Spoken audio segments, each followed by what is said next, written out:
War of Wind and Moon, a contemporary fantasy serial written and read by Darcy Conroy.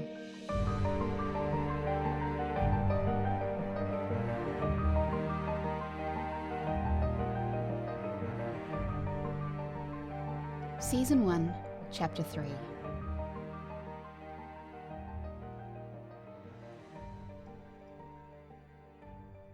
Tuck had missed homeroom to meet with the soccer coach, and as he made his way to Japanese class, the corridors were buzzing. Something had happened with Julian at the Year 12 lockers. Tuck rolled his eyes. Something was always happening at the lockers with Julian, usually to some poor kid. Until Year 9, when he'd returned from summer holidays the tallest kid in class instead of the smallest, Tuck had often been that poor kid. He wasn't interested in giving Julian any more attention, but as he entered the classroom and made his way to his regular seat in the back row, Connor's wide-eyed grin told him he was going to be informed anyway. "Hey, Con, I'm not interested in whatever Julian's done now," Tuck said. But Connor couldn't keep it in. The new girl hit him. Tuck did a double take. The new girl? Couldn't be. Not polite little Mia. What new girl? Mary or Mia or something. She was at her locker. Julian comes up behind her, puts his hand on her shoulder, and she just whizzes around and smacks him. No warning, nothing. Smacked him? Like, in the face? Yes! The word was so high-pitched it was barely audible. Tuck understood Connor's joy. Their friendship had been born under Julian's fists, but he found what he was hearing hard to reconcile with the demure girl he'd left at Kostopoulos's office 40 minutes ago. "You saw this?" "Well, no. But Chris did. Chris!" Connor threw a pen at Chris Lockwood, who looked up from the huddle at the row in front of them. "You saw her hit him, right?" "Yeah." Chris beamed and straddled his chair backwards, rocking it forward to give the pen back and confide what he'd witnessed. "Well, I saw him stumble, and I looked over, and she was standing there with her fists up and this fierce look on—" Chris's neighbour slapped his back. A hush fell over the room. Julian had entered. Tuck didn't see any physical sign of Julian having been hit in the face, but he was definitely not a happy camper. He stopped in the doorway, took a breath and opened his mouth, but said nothing and closed it again. Shaking his head, Julian grunted and made his way to his seat at the other side of the last row. The hush remained, but the glee was palpable. Tuck felt a touch of it himself, but it was overwhelmed by curiosity. Surely she hadn't just hit him out of the blue. Julian must have done or said something other than just tap her on the shoulder. Tuck hoped she was all right. He also felt a spark of pride, but that was irrational. He hardly knew Mia at all. Still, he knew something about her that the rest of the kids didn't know, at least until their teacher walked through the door, leading Mia behind him. "Sorry I'm late, everyone. I was getting to know our new student. This is Mia." Mia nodded at the front couple of rows and pressed her lips together in a non-committal smile. Furuta-sensei set his satchel on the teacher's desk and began pulling books out. "Take a seat, Mia." Mia scanned the room, and to Tuck's shame, his classmates feigned reading or otherwise avoided her gaze. They may have been thrilled to see their bully taken down a peg, but they weren't willing to side with the girl who had done it. Tuck raised his hand and ignored Connor's elbow in the ribs. "Mia, over here." He regretted it almost instantly, as a movement to his right caught his attention. Julian had snapped his head round and was sneering as Mia smiled and took a step toward them. Tuck had been trying to help, but he'd only succeeded in giving Mia another mark against her in Julian's book, being Tuck's friend. But before she reached the second row, Mia spotted Julian and the death stare he was aiming at Tuck, and again she proved herself better able to take care of herself than Tuck had given her credit for.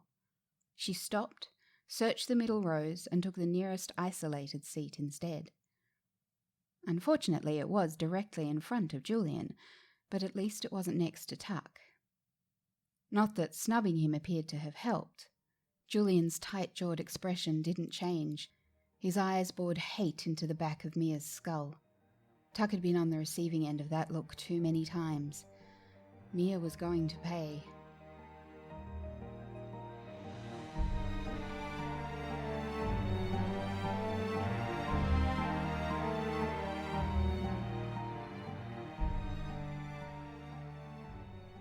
Mia's gossip was already paying. Being bound to one human, domesticated gossips did not follow the swarms that wild gossips did, and they became accustomed to a certain amount of personal space. But for a small safety buffer around the gossip's branded stomach, it had no space now. Every gossip in the school was either in the Japanese class or pressing up against windows and doors, jostling for a chance to squeeze inside. But it didn't have to bear the crowded room for long. Its belly filled fast as Mia silently berated herself for being so stupid as to antagonize the school bully on her first day. The pain of a full belly was almost a relief, allowing it to flee the scene. Returning to its masters from a new location was always tricky. In ancient times, and not even that long ago, there was a church or religious building with a cemetery in every village. Now, large cities like Melbourne tended to centralise their burials in cemeteries on the edge of the suburbs, an edge that moved as the cities expanded. The cemeteries of inner Melbourne were mostly closed and had not seen a burial for some time, so no one visited to keep the gateways open. Memorial statues or buildings would suffice, but so few people paid attention to them outside of Anzac Day or Remembrance Day that their gateways were only open for a couple of weeks in April and November. But the gossip's brand was pulsing, responding to a soft spot somewhere not too far away. The gossip located the familiar mix of loss and hope that marked a gateway and set out east. Following the emotion, it left behind the shopping strip the high school backed onto, passed over the brick landscape of St Kilda's apartment blocks, and on into the leaf and lawn of Caulfield North.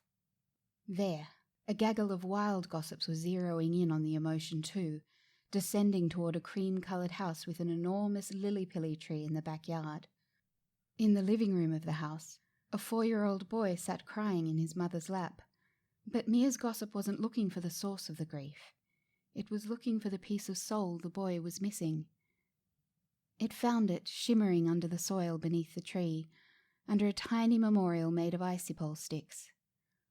The boy's love for his guinea pig was holding the gateway wide. Already white-hot, the gossip's brand flared, sending a burning, crackling finger of magic toward the little grave, linking with its master's gateway on the other side. The gossip had no choice but to allow the magic to take over, tugging at it, distorting its form as it yanked it through belly first. Then, just as the pain was almost unbearable, it ceased. The hunger for emotion, too, gone. The fog that descended upon the gossip's thoughts in the physical plane lifted, and it could think clearly again. This was the astral plane, the plane between realms where souls waited to be reborn in some new body into the physical realm, or move on to the next part of their journey in the afterworld. Except neither of those had happened to the gossip when it had first visited this plane. They might have, if it had lived a less selfish human life. Instead, when it had arrived here, freed of its physical body, it had been spat out again, a disembodied spirit in the physical realm, cursed to seek the emotions of others in a vain attempt to feel as close to whole again as it would ever be. When the gossip had been wild, it had never re-entered this plane, never faced that understanding. As its master's magic pulled it through the astral plane and back into the physical realm through their own gateway, it embraced the return of the pain, the return of the hunger that remained no matter how full of Mia's emotions its belly became, and of the fog that allowed it to forget.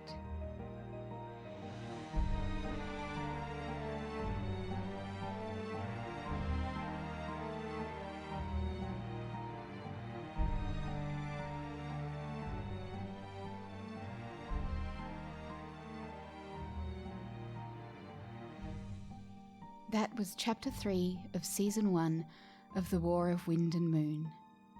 Written and read by me, Darcy Conroy. Season 1 continues next week. Thank you for your emails through Tiny Letter last week.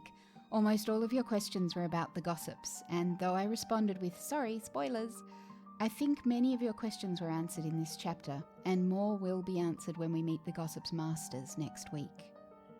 Thank you also for your emails in the last day or so with your good wishes for getting over my cold. Again, I'm so sorry for the delay, and I hope you can hear that I'm feeling almost normal again, and that you don't mind the extra email letting you know that the podcast is now up. If you haven't joined the email list yet, it's very easy to do at tinyletter.com/DarcyConroy. The best part of Tiny Letter, I think, is that unlike the impersonal big business email lists, the emails come from my address and you can simply hit reply to send an email directly to me. Please don't hesitate to leave a comment or ask a question in whichever way your favourite platform allows, or by going to my blog via darcyconroy.com, where you'll find this chapter as a blog post. I'll try to answer as well as I can, though as always I won't be drawn into spoilers. Once again, thank you for listening, and I hope you'll join me again next week.